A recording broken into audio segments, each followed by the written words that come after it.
샬롬 샬롬 샬롬 샬롬 샬롬. 하나님 사랑합니다. 여러분 주 안에서 사랑합니다. 예, 예레미야 35장 1절에서 19절 말씀 중심으로 레갑의 가문에 대해서 우리 한번 묵상하고 가죠. 1절에서 19절 35장에 19절까지 있죠. 구약 성경에 욥이라는 인물 나오죠. 욥기 1장 1절에 보면 우수 땅에 욥이라 불리는 사람이 있었는데 그 사람은 온전하고 정직하여 하나님을 경외하며 악에서 떠난 자더라, 이렇게 시작이 됩니다. 그리고 8절에 보면 사단에게 하는 말이 내가 내 종 욥을 유의하여 보느냐, 이렇게 묻는 부분이 있어요. 온전하고 정직하여 하나님을 경외하는 그런 아주 귀한 악에서 떠난 자는 세상에 없다, 이렇게 얘기하고 있죠. 8절에 그와 아주 온전하고 정직하여 하나님을 경외하며 악에서 떠난 자는 세상에 없느니라. 한마디로 말한다면 욥과 같이 경건한 신앙인이 없다, 이런 뜻이죠. 하나님은 욥이라는 신앙인물을 통해서 우리에게 말씀하시고자 하는 것이 하나님은 경건한 신앙인을 찾고 있다라는 뜻이 됩니다. 경건이란 그 유세비오가 하는 말이 하나님 잘 섬기는 것을 말한다, 이렇게 얘기하죠. 경건한 삶이란 하나님을 기준으로 삼고 사는 신앙의 삶을 말합니다. 바울이 디모데에게 한 권면 중에도 디모데전서 4장 8절에 보면 육체의 연단은 약간의 유익이 있으나 경건은 범사에 유익하다, 이렇게 증언해요. 금생과 내생에 약속이 있느니라 하면서 경건한 삶이란 10절의 소망을 살아계신 하나님께 둔 삶을 말한다라고 설명하고 있어요. 경건이란 하나님께 희망을 두고 사는 삶이다. 그렇기 때문에 희망을 보여주는 상징적 사람이 되자면 먼저 희망의 하나님을 바라볼 줄 알아야 된다. 희망의 말씀을 품고 부르짖고 살아야 된다는 거죠. 그리고 그 말씀은 순종의 삶을 통해 나타내 보여주고 있습니다. 희망을 보여주는 상징적 교회, 저와 여러분들이 되시기 바랍니다. 오늘 본문 말씀에 아브라함의 후손이 아니면서도 신실한 믿음과 경건을 소유한 레갑 족속을 통해서 유다 백성들의 폐역과 불순종을 대조적으로 보여주므로 우리에게 신앙적 교훈을 주고 있어요. 하나님께서 오늘 우리에게 원하시는 것은 레갑의 자손같이 이 시대를 일깨우고하며 하나님 앞에 설 그런 아주 경건한 그런 저와 여러분들을 하나님께서 찾고 계신다.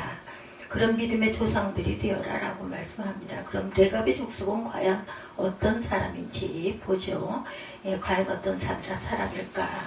35장 1절부터 봅니다. 유다 요시야 왕의 아들 여호야김 때 야훼께로부터 말씀이 예레미야에게 임하여 이르시되 너는 레갑 사람들의 집에 가서 그들에게 말하고 그들을 야훼 집 한 방으로 데려다가 포도주를 마시게 하라 하시니라. 이에 내가 하바시냐의 손자요 예레미야의 아들인 야하샤나와 그의 형제와 그의 모든 아들과 모든 레갑 사람들을 데리고 야훼 집에 이르러 악다리아의 아들 하나님의 사람 하이어 문을 한인의 아들들의 방에 들었는데 그 방은 고관들의 방 곁이요 문을 지키는 샬롬의 아들 마세야의 방 위더라. 내가 레갑 사람들의 후손들 앞에 포도주가 가득한 종지와 술잔을 놓고 마시라고 하나매 그들이 이르되 우리는 포도주를 마시지 아니하겠노라. 레갑의 아들 우리 선조 요나답이 우리에게 명령하여 이르기를 너희와 너희 자손은 영원히 포도주를 마시지 말라 하며 너희가 집도 짓지 말며 파종도 하지 말며 포도원을 소유하지도 말고 너희는 평생 동안 장막에 살면서 살아라. 그리하면 너희가 머물러 사는 땅에서 너희 생명이 길리라 하였으므로 우리가 8절입니다. 우리가 레갑의 아들 우리 선조 요나답이 우리에게 명한 모든 말을 순종하여 우리와 우리 아내와 자녀가 평생 동안 포도주를 마시지 아니하며 살 집도 짓지 아니하며 포도원이나 밭이나 종자도 가지지 아니하고 장막에 살면서 우리 선조 요나답이 우리에게 명령한 대로 다 지켜 행하노라, 이렇게 말하고 있어요. 10절까지 이렇게 말합니다. 그래서 평생 집도 짓지 않고 포도주는 절대 마시지 않겠다라고 말한다는 거죠. 예. 그렇기 때문에 희망을 보여주는 상징적인 사람이 되자면 먼저 희망의 하나님을 바라볼 줄 알아야 되고 희망의 말씀을 품고 부르짖을 줄 알아야 된다. 예. 그러면서 그 말씀의 순종의 삶을 통해 나타내 보여주고 있습니다. 예, 유다 백성들의 폐역과 불순종을 대조적으로 보여줌으로 우리에게 신앙적 교훈을 주고 있고 하나님께서 오늘 우리에게 원하시는 것은 레갑의 자손같이 이 시대를 일깨우고 하나님 앞에 설 자들이 많이 일어나는 경건의 가문을 일으키는 믿음의 집안들이 되라. 그럼 레갑의 족속은 과연 어떤 사람인지, 예, 레갑의 족속들은 원래 아브라함의 후손이 아니었죠. 즉 야곱의 후손인 이스라엘 백성이 아니었다라는 거예요. 이들은 역대상 2장 55절에 보면 겐 족속으로 아라비아 지역의 페트라 근처 또는 미디안 광야에 정착해 있던 족속으로 성경학자들은 모세의 자민 이드로의 후손이다 이렇게 얘기하고 있습니다. 레갑 자손이 그 이드로 모세의 자민인 이드로의 후손이다. 이들은 당시 유목민으로 유다 광야에서 목축을 하고 있었던 사람들, 집도 짓지 않고 포도주도 마시지 않고 하나님만 바라보는 그러한 아주 믿음의 자녀들이다. 레갑의 족속 중 요나답이라는 사람이 자기 자녀들과 후손들에게 그들 조상들이 지키던 신앙적 관습에 충실할 것을 요구하였고 그 레갑의 자손들은 약 250년 동안이나 관습을 잘 지켜왔던 그러한 사람들이라고 합니다.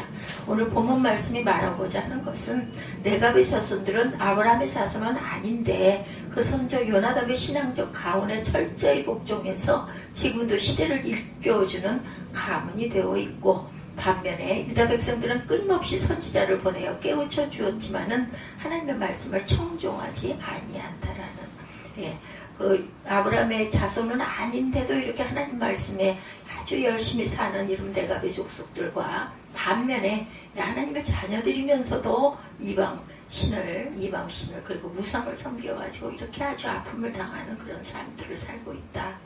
일제시대의 민족정신의 현실이라고 할 수 있는 오산학교가 있었다 그러죠. 1907년 12월 평북 정주군의 남감 이승훈 장로가 민족정신의 고취와 인재 양성의 뜻을 두고 사제를 털어서 설립한 학교가 오산학교라고 합니다. 예, 남감 이승훈 장로님이 오산학교에는 조만식 장로님이 있었고 아마 이름이 귀일 거예요. 그 뒤에 유영모 선생이 교사를 거쳐서 교장을 지냈다고 그래요. 당시 조만식 장로가 교장 재직 시민적 지도자로서 춘원 이광수를 과학기술의 선구자로 유영모 선생님을 두고 있었다고 그러네요. 당시 유영모 선생은 16세 때 아버지가 예수를 믿기로 결심하고 숭동교회에 나가 장로가 되었다고 합니다. 그래서 그는 장로의 아들로서 동경 물리학교를 수학하고 오산학교 교장으로 재직을 하게 됩니다. 교사로 시작해서 교장으로. 그런데 항상 이광수 선생이 유영무 선생을 두고 하는 말이 모든 사람에게 깨우침을 주는 시계 같은 사람이다 이런 별명을 붙여줬다고 그래요. 말보다 삶을 통해서 주위 사람들과 학생들을 일깨워주는 선생이었다. 이런 훌륭한 교사가 있었기 때문에 많은 인재들이 오산학교에서 나오게 되었다는 거죠. 한 시대를 일깨워주는 사람, 시계 같은 사람, 바로 레갑의 자손들은 그 시대를 일깨워주고 그 시대의 시간을 가르쳐주는 사람들이었다.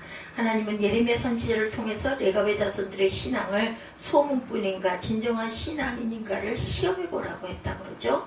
그래서 1절에서 10절까지 우리 읽었어요.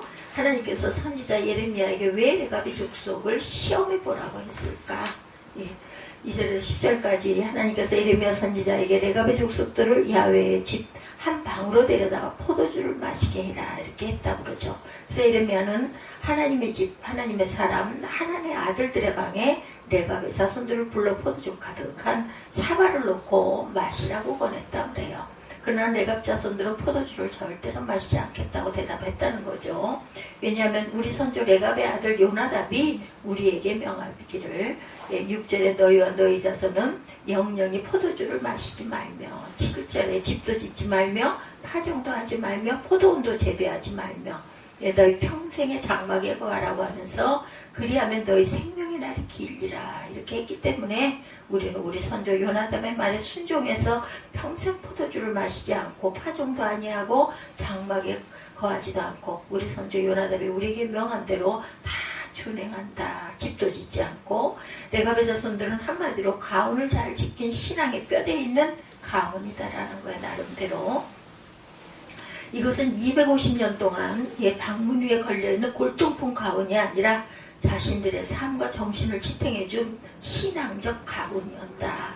신학자 클라크에 의하면 레갑의 자손들이 준수하고 있던 생활신조는 세 가지로 요약할 수 있는데, 첫째, 포도주를 마시지 말라는 것은 세속에 물들지 아니하는 경건한 삶을 의미하고 있다고 그래요. 팔레스타인이나 유럽 쪽에 사는 사람들에게는 포도주나 술은 일상생활에 빠질 수가 없는 음료수였다고 그러죠. 왜냐하면 그쪽 사람들의 집은 다 대리석 돌집이었고 지질이 다 석회석 대리석으로 되어 있다고 그래요. 그러니 물들이 다 석회석이 함유되어 있기 때문에 사람들이 포도주를 마셔야 몸속에서 석회석을 분해할 수 있다고 그러네요. 그러나 그래서 자연스럽게 이들은 포도주를 마셨다 그러죠. 물처럼 마셨다. 그러나 사람들이 술 때문에 실수를 하고 술 때문에 타락하기 때문에 아예 레갑의 자손들은 포도주를 마시지 않겠다 이렇게 살았다 그러죠. 지금 우리나라의 실정은 정치하고 권력의 핵심이 점점 아주 대두가 되고 있죠. 그 사람들을 이러다가 민주주의가 잘 유진화될 수 있을지 이런 염려가 들 정도로 아주 어수선합니다. 그냥 폭탄 주변과 정비례를 한다고 볼 수 있다. 그렇게 술 파티를 많이 했다고 그러죠. 정치적으로 뭐 하다가 머리 아프면 뭐 다 집어치고 그래서 파티를 열고 술 마시고 그렇게 살았다고 그래요. 현재 정치 권력자들 중 소위 교회 중직자들도 심심치 않게 폭탄주 스캔들에 그 매스컴에 오르내리고 있습니다. 술 마실 줄 모르면 출세에 막대한 지장을 초래하는 것이 오늘 현실적인 문제라고 합니다. 그러나 레갑의 자손들은 이 세상의 출세나 유행을 따르기보다는 하나님 백성으로서의 경건을 따르기로 결심을 하고 살아가는 사람들이었다. 집도 짓지 않고 두 번째로 파종을 하지 아니했다는 것은 이 땅의 재물에 대한 욕심을 가지지 않음을 상징하고 있습니다. 야고보서 1장 14절입니다. 오직 각 사람이 시험을 받는 것은 자기 욕심에 끌려 미혹됨이니. 그래서 예수님은 누가복음 12장 15절에 어리석은 부자 이야기를 하면서 첫 번째 삼가 모든 탐심을 물리치라. 사람의 생명에 그 소유에 넉넉한데 있지 아니하니라 이렇게 되어 있다고 그래요. 레갑의 자손도 사람인데 왜 집도 짓고 농사도 짓고 국간의 양식을 쌓아놓고 싶은 마음이 없었을까? 그렇지만 그러나 하나님의 경건한 백성으로 남는 것이 더 귀중한 삶이라는데 눈이 띄었기 때문에 선택이죠. 집도 파종도 하지 아니했다. 쉬운 일이 아니죠. 그러나 레갑의 자손들은 이 세상의 부자보다는 하나님 앞에 경건의 자손이 되기를 결단했다는 것입니다. 세 번째, 평생 장막에 거했다. 집을 짓지 않고. 클라크는 영원한 천국 본향을 사모하는 믿음의 차원에서 이해할 수 있는 말이다 이렇게 얘기했다고 해요. 신학자입니다. 클라크는. 본래 이스라엘 백성들은 아브라함의 자손으로 유목민이었죠. 그래서 아브라함과 이삭과 야곱으로 이어지는 믿음의 족장들의 삶은 그야말로 장막을 치고 사는 유랑민의 삶이었다. 그러면서도 히브리서 기자는 믿음의 족장들의 삶을 단순한 장막 생활이라고 하지 않고 아브라함의 삶에 대해 말하면서 히브리서 11장 9절에서 10절에 동일한 약속을 유업으로 함께 받은 이삭과 야곱으로 더불어 장막에 거하였으니 이는 하나님이 경영하시고 지으실 터가 있는 성을 바랐습니다. 이렇게 증거하고 있습니다. 이 말의 뜻을 우리가 풀이해서 본다면 아브라함과 이삭과 야곱의 장막 생활은 바로 천국 본향을 사모하는 상징적인 삶을 의미하고 있다. 즉 우리는 이 땅의 삶이 다가 아니라는 것을 말해요. 고대 페르시아의 한 어진왕이 나이가 들어서 후계자를 물색하다가 매우 총명하고 마음이 깨끗한 목동을 만나 그에게 나라 일을 맡겼다고 그러죠. 목동에서 총리가 된 그는 바르고 부강한 나라를 건설해서 백성들의 칭송을 받습니다. 그러나 사악한 반대파들이 그를 부정축제로 몰고 모함을 했죠. 왕을 모시고 부정축제를 했다고 했다는 참고로 있습니다.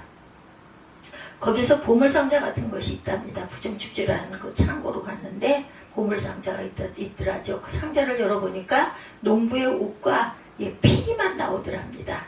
그때 목동 총리는 겸손하게 말합니다. 폐하, 이것은 제가 궁정을 떠나 다시 목동 일을 하려고 할 때를 대비한 것입니다.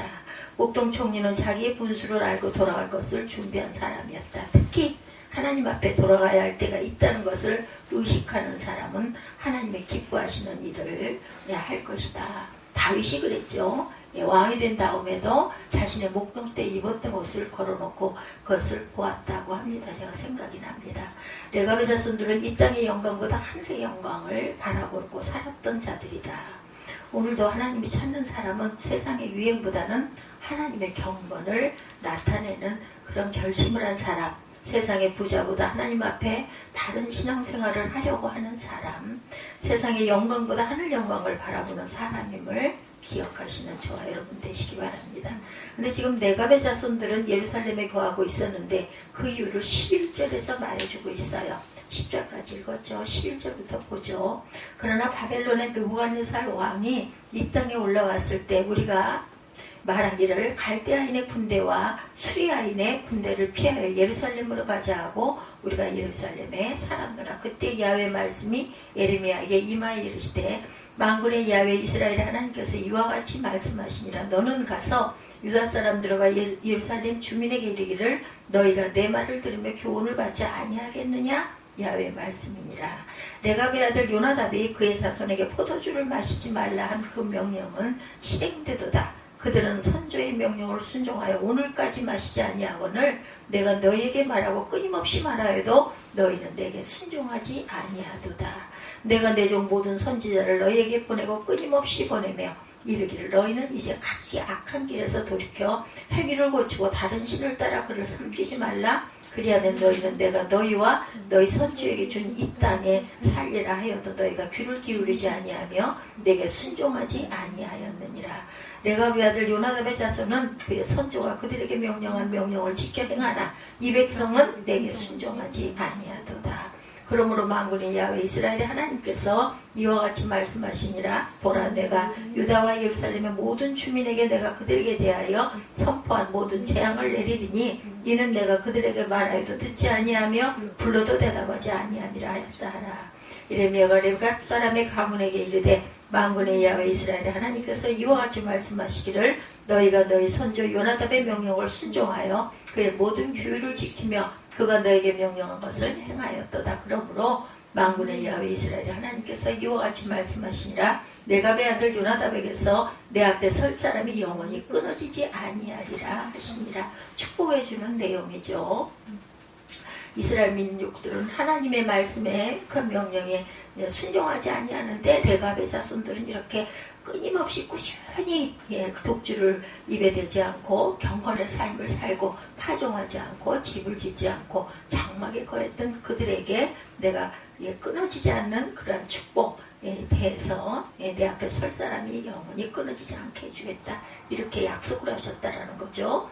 레갑의 자손이 바벨론의 침공 시 예루살렘에 거했다는 것을 통해서 우리에게 주는 신앙적 교훈은 무엇일까? 그것이 11절에 증거하고 있죠. 바벨론의 느부갓네살 왕이 땅에 올라왔을 때 우리가 말하기를 갈대아인의 군대와 수리아인의 군대를 피하여 예루살렘으로 가자 하고 우리가 예루살렘에 살았노라. 그때 야훼의 말씀이 예레미야에게 임하여 이르시되. 지금까지 읽은 내용이에요. 축복하겠다는 말씀이죠. 바벨론 왕 느부갓네살이 유다를 침공하게 될 그 시점에 피난하여 예루살렘에 거하게 되었다. 이 말은 비록 지금 예루살렘 거민들은 하나님의 말씀을 받지 아니하지만 레갑의 자손들은 예루살렘 성에 거하면서도 그들의 신앙을 지켰다. 우리가 항상 핑계해야 할 일들은 늘 있어요. 그죠? 농촌 생활에도 신앙생활이 그 여건이 되지만 도시 생활에서 언제 신앙생활을 제대로 할 수 있겠나. 바빠서 그죠? 할 일이 너무 많아서 한가 농촌에서는 할 수 있지 이런 얘기들을 한다라는 거죠. 그거하고 신앙은 상관이 없는데 그죠? 생활이 그죠? 그런 쪽으로 되어 있다면 바빠서 그럴 수도 있겠죠. 오늘 도시교회가 안고 있는 약점은 과연 무엇인가? 각박한 인심과 바쁘다는 핑계로 하나님의 말씀을 지키지 않는다는 것.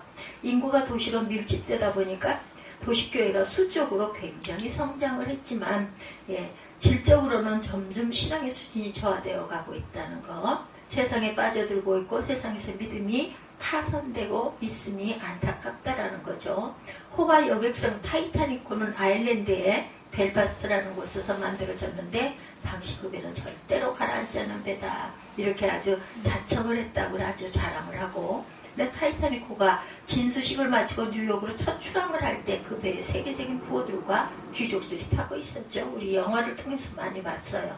대서양을 가로질러 얼마 동안 갔을 때 타이타닉호는 빙산이 떠내려온다는 무전을 받았다고 합니다.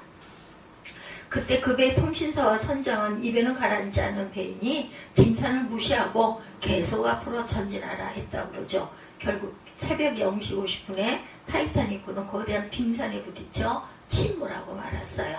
그 후 벨파스트에서 갑자기 미망인들과 고아가 된 아이들, 그리고 정부 고관들과 성도들이 예배당에 모여 추모식을 거행했다고 합니다. 그때 설교 제목이 절대 가라앉지 않는 배였다고 그래요. 그 내용은 갈릴리 풍랑 속에서 주무시던 예수님이 일어나셔서 바다와 바람을 호령하여 몰고 가시던 배, 바로 우리의 희망, 우리 인생 항해 선장 대신 예수를 모시고 가는 배는 절대로 가라앉지 않는 배다, 이렇게 설교를 했겠죠. 그죠? 내용이. 사람이 만든 배는 절대로 가라앉지 않는다라는 이야기를 할 수가 없다라는 거예요. 주님께서는 하실 수 있는 일이다. 하나님만이 온전히 우리 생명을 주관하신다라는 뜻이겠죠. 당시 레갑의 자손들은 도시 생활 속에서도 그들의 신앙을 지켰다는 것, 바로 하나님께 희망을 두고 새 속에 물들지 아니했다는 것을 말하며, 레갑의 자손은 당시 예루살렘 거민들에게 굉장한 도전을 주는 사람들이고 바로 신앙의 시계 같은 사람임을 말하고 있습니다. 그럼 당시 유대 백성들의 영적 상태는 어떠했나? 네 번째 보면 당시 유다 백성들의 영적 상태가 어떠했다고 13절에서 17절에 거기에 대한 하나님의 경고가 무엇이었나? 하나님의 말씀과 교훈을 받지 아니하였다.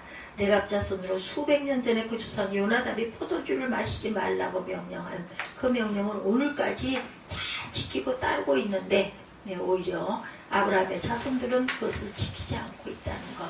유다 백성들은 아무리 말하여도 듣지 아니해요. 많은 선지자를 부지런히 보내서 악한 길에서 돌이켜 다른 신을 섬기지 말라고, 그죠? 그런가 그리하여서 바벨론의 손에서 너희를 지켜주겠다 내가. 그러니 내 말을 잘 들어라, 내 말에 귀를 기울여라 해도 귀를 기울이지 않았다. 그래서 내가 왜 자손들은 그 선조가 명한 명령을 준행하니 이 백성은 나를 듣지 않는다. 레갑 자손들은 이렇게 자신의 조상의 말을 지금까지도 지키고 있는데 하나님이 탄식하셨다라는 거죠. 오늘 교회도 그렇지 않는가? 오늘 한국 교회는 중대형 위기의 순간에 처해 있다고도 하죠. 급변하는 세속문화, 그리고 레저문화, 나아가 사이버문화, 다원주의에서는 권위의 추락으로 점점 교회는 침몰해 가고 있습니다. 그래도 또 큰 교회들은 아주 잘 지탱하고 버티고 가죠. 제가 어저께 만난 그 정바울 박사님이 되셨죠. 그분 얘기를 들으면 말끝마다 큰 교회다, 큰 교회다 이렇게 해서 그죠? 어느 교회로 파송을 가셨는데 지금 그 교회가 어디에 있고 아주 굉장히 큰 교회의 부목사다 이런 말을 제가 어제 들으면서 좀 안타까운 마음이 들었습니다. 그렇게 큰 교회를 선호하니 큰 교회를 좋아하지 않겠어요? 이제는 교회 직분자가 되어서도 일부 예배드리고 오후에는 등산 가고 온천 간 것들을 자랑을 한다고 합니다. 우리 자녀들은 완전히 폭력, 음란, 사이버 문화에 아주 노출되어 있어요. 어떻게 할 방법이 없더라고요, 보면. 그죠? 그리고 퓨전 문화의 유행으로 종교도 혼합하자 이런 이야기를 한다고 그러죠. 계시록 18장 2절에 무너졌도다 무너졌도다 큰 성 바벨론이여 귀신의 처소와 각종 더러운 영에 모이는 곳과 각종 더럽고 가증한 새에 모이는 곳이 되었도다 이렇게 말합니다. 내 백성아 거기서 나와 그의 죄에 참여하지 말고 그의 받을 재앙들을 받지 말라 이렇게 경고를 합니다. 세상 유행 따라가다는 함께 망한다. 계시록 18장 2절의 말씀이에요. 무너졌도다 무너졌도다 큰 성 바벨론이여 귀신의 처소와 각종 더러운 용에 모이는 곳과 각종 더럽고 가증한 새에 모이는 곳이 되었도다. 그럼 누가 거대한 바벨론을 막을 수가 있겠는가? 오직 하나님의 경건한 백성만이 세상에서 승리할 수 있다. 세상적으로 봐서는 아닌 것 같지만 우리는 영원한 천국을 바라보는 구별된 사람들이에요. 그죠? 1868년에서 1894년까지 영국 수상을 지낸 글래드스톤이 어느 날 대학에서 강연을 합니다. W.E. 글래드스톤으로 표기가 되어 있네요.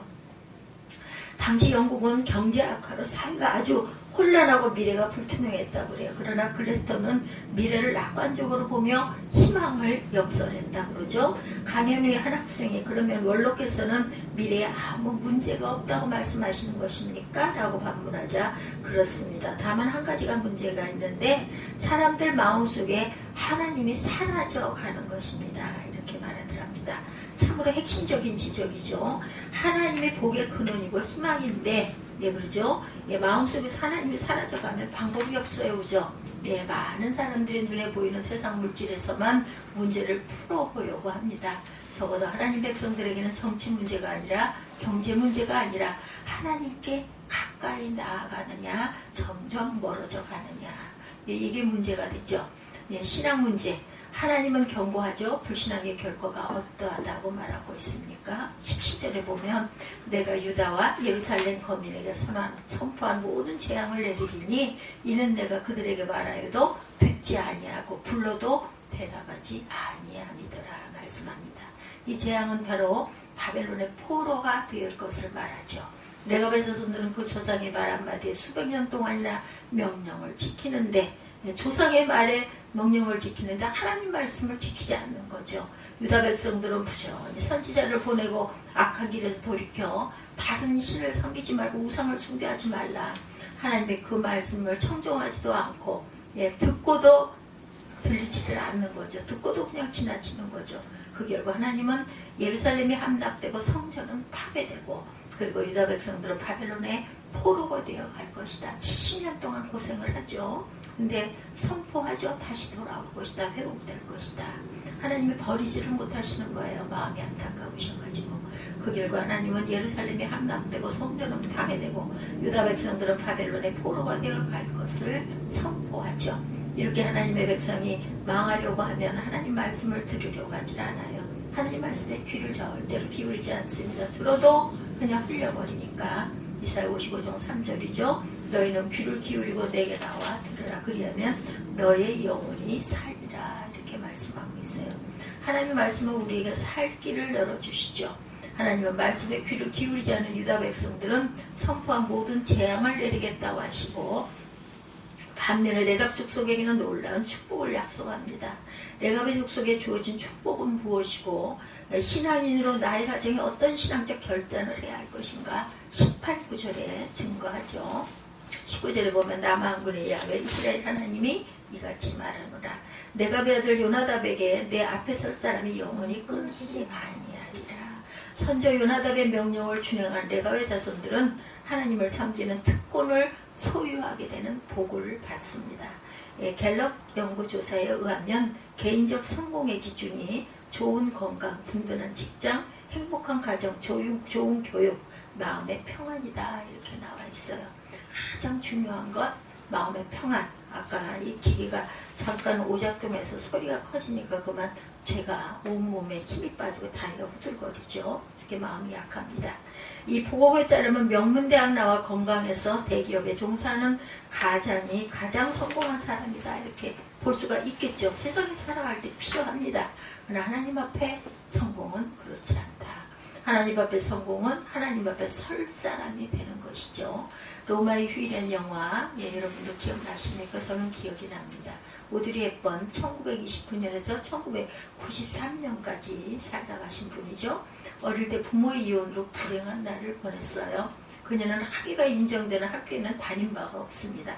히틀러의 군대가 그녀가 살던 마을을 점령했고 오드리는 우울증과 영양실조, 전쟁의 공포와 굶주림 등 온갖 고초를 겪었어요. 그녀는 19살 때 발레리나 수업을 받다가 감독의 눈에 띄어서 단역으로 데뷔합니다. 오드리가 세계 정상의 스타의 자리에 오른 뒤에 그녀가 국제연합 아동기금을 찾아간 것이 삶의 전환점이 되죠. 1987년 오드리는 유니세프의 특별대사로 지명이 되자 영화배우로서의 삶보다 구제활동의 삶이 더 행복하다 이렇게 자주 말했다고 그래요. 그녀는 에티오피아, 수단, 방글라데시, 베트남 같은 곳을 방문해서 굶주린 아이들을 돌보았고 1992년 9월 유니세프 친선대사로 소말리아를 방문할 때 대장암에 걸린 사실을 발견합니다. 본인이. 이로 인해서 1993년 1월 20일 제네바의 자택에서 63세로 세상을 떠났어요. 세계 각국에서 그녀의 초상권으로 얻은 수익금을 연 20여 원이나 된다고 합니다. 오드리 헵번의 아들 선 헵번 페러 46세네요. 그 회장이 한국을 방문해서 불쌍한 어린이를 위해 삶을 사는 어머니의 초상권은 그녀의 고귀한 삶만큼이나 가치가 있다 이렇게 말하면서 초상권으로 얻은 수익금 전액을 헵번 재단을 통해서 어린이를 돕는 데 쓴다고 말했다고 그래요. 그리고 아들 페러 회장이 나의 어머니는 스타로서의 사람들 앞에보다 가치 있는 삶을 통해 하나님 앞에 더 밝게 빛날 것입니다 라고 말했다고 그러죠. 우리도 우리의 자녀들이 세상의 스타보다 하늘에서 빛나는 천국의 그랑프리로 자라기를 열심히 원하고 기도하시기 바랍니다. 레고의 자손들에게 어떤 직분이 맡겨졌는지 성경에는 확실치는 않지만 하나님 섬기는 일에 그들이 포함되었다는 것은 이방인으로서 놀라운 축복이라는 것이죠. 레갑의 자손이 하나님 앞에 설 자가 영영이 끊지 않겠다는 약속은 다른 성서 문헌에도 많이 나와 있어요. 우린 여기 한 가지 숨겨져 있는 교훈이 눈에 띄입니다. 레갑의 아들 요나답이라는 인물은 열왕기하 10장 15절에 나오는 여호나답을 말합니다. 여호나답은 당시 부패한 아합 왕조를 무너뜨린 예후를 도와서 아합에 속한 자를 진멸하고 나아가 발의 모든 선지자를 멸하는데 1등 공신이었다 그래. 역사적으로 이쯤 되면 그 자식들은 장관이 되고 그리고 또한 장군이 되고 왕후가 되는 것은 역사의 기정사실이죠. 그러나 요나답은 그의 자손들에게 세상에서 출세할 것을 원하지 않고 하나님 앞에 바르게 살 것을 명했다라는 것입니다. 아버지가 조그만 사회적인 지위만 있어도 그렇죠. 병역을 기피하려고 하고 조기 유학을 떠나는 우리 현실과는 너무나 대조적인 신앙적인 자세다. 하나님은 이러한 네가의 자손들을 통해서 유다 백성들에게 신앙의 경종을 울리고 있어요. 오늘 우리도 우리의 가정의 자녀들에게 또한 우리 후배들에게 이 시대를 일깨워가는 하나님의 상징적인 가문이 될 것을 기대하는 부모가 되어야 할 것입니다. 예. 엄마곰과 태어난 지 얼마 안 된 아기곰의 대화가 있죠. 이제 막 걸음마를 배우게 되는 아기곰이 엄마곰에게 물어요. 엄마, 걸으려면 어떻게 해야지? 오른발을 먼저 낼까? 왼발을 먼저 낼까? 뒷발은 어떻게 해야 돼요? 하고 물었다고 그러죠. 엄마곰이 대답합니다. 그런 것은 걱정하지 말고 그냥 엄마한테 다정스럽게 걸어온다고 생각하고 움직여보렴. 엄마가 이렇게 말합니다. 그것이 바로 걷는 거란다. 그렇습니다. 세상에서 출세하고 그리고 유명해지는 삶보다 하나님께 가까이 나아가고 하나님이 기뻐하시는 삶을 산다면 그것이 바로 사는 길임을 믿으시기 바랍니다. 오늘 본문 말씀의 레갑 족속은 어두운 세대의 시대를 깨우쳐주는 사람이라고 볼 수가 있어요. 하나님이 우리에게 바라는 것은 이 세상에서 유명인사가 되고 스타가 되라는 것이 아니라 어그러지고 거스르는 세대에게 빛의 자녀로 살아가라고 말씀하시죠. 생명의 말씀을 밝혀놓는 저와 여러분들이 되셔야겠다. 역시 하나님이 우리에게 바람이고 우리가 또한 우리 자녀들에게 바람이 되어야 한다는 것. 레갑의 자손은 어두워서 선악을 분별하지 못하는 세상에 시계와 같이 그 시대를 일깨워주는 하나님의 경건의 자손이었습니다. 비록 이방인들이지만 하나님 앞에 경건한 자손이 되어서 우리도 이방인이에요. 그렇죠? 세상 유행보다 세상 부자보다 이 땅의 영광보다 하나님 앞에 경건한 자로 살아가는 저와 여러분들이 되시기를 주님의 이름으로 축복합니다. 오늘은 예레미야 35장 전체 1절에서 19절 경건의 가문 레갑 족속에 대해서 우리 함께 묵상하고 풀어보았습니다.